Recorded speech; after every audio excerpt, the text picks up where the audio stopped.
आज मैं आपको कोई साधारण कहानी नहीं सुनाने वाला हूं। आज मैं आपको उस इंसान की कहानी सुनाने वाला हूं जिसने तलवार उठाए बिना साम्राज्य खड़े कर दिए, जिसने युद्ध लड़े बिना राजाओं को हरा दिया और जिसने ये साबित कर दिया कि दुनिया पर राज करने के लिए सबसे खतरनाक हथियार दिमाग होता है। आज मैं आपको एक ऐसे व्यक्ति की कहानी सुनाने वाला हूं जिसका नाम आज भी राजनीति के गलियारों में डर की तरह लिया जाता है, जिसके विचार आज भी आईएएस, आईपीएस और प्रधानमंत्री तक पढ़ते हैं। आज मैं आपको आचार्य चाणक्य की आत्मकथा सुनाने वाला हूं, लेकिन किताबों वाली नहीं, बल्कि ऐसी जैसे वो स्वयं आपके सामने बैठकर अपनी जिंदगी का सच बता रहे हों। तो वीडियो को अंत तक जरूर देखना, क्योंकि ये कहानी आपकी सोच बदल सकती है। मुख्य कहानी, चाणक्य की आत्मकथा। मैं चाणक्य हूं। कुछ लोग मुझे कौटिल्य कहते हैं, कुछ विष्णुगुप्त के नाम से जानते हैं, पर नाम से अधिक जरूरी है वो विचार जो मेरे भीतर जन्मा था।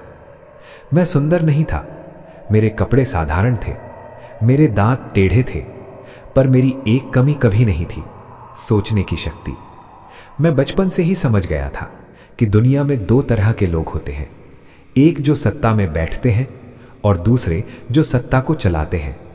मैं दूसरे वर्ग का था। मैं तक्षशिला में पला बढ़ा, वो स्थान जहां ज्ञान ही सबसे बड़ा धन था। वहां मैंने शास्त्र पढ़े, राजनीति समझी, मानव स्वभाव को जाना। मैंने जाना कि इंसान को जीतने के लिए तलवार नहीं, उसकी कमजोरी पहचाननी पड़ती है। यही कारण था कि जब मैं पाटलिपुत्र के दरबार में पहुंचा तो मेरा उद्देश्य राजा बनना नहीं था। मैं राजा को सही दिशा दिखाना चाहता था, पर धनानंद वो राजा नहीं था, वो केवल घमंड था। उसने मुझे मेरे रूप के कारण अपमानित किया, सबके सामने। मुझे दरबार से घसीटकर बाहर फेंक दिया गया। उस दिन मेरे शरीर को चोट लगी, पर मेरी आत्मा जाग गई। मैंने उसी दिन प्रण लिया, जिस सिंहासन ने एक विद्वान का अपमान किया है, वो सिंहासन मिट्टी में मिलाया जाएगा।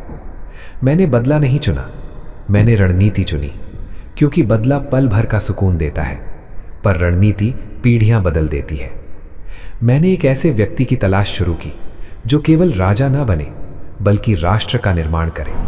और तभी मैंने उसे देखा, एक किशोर जिसकी आंखों में डर नहीं था, चंद्रगुप्त। मैंने उसमें वही आग देखी जो मेरे भीतर थी। अंतर सिर्फ इतना था कि मेरे पास बुद्धि थी और उसके पास शक्ति। मैंने उसे गढ़ा, मैंने उसे तोड़ा, मैंने उसे फिर से बनाया।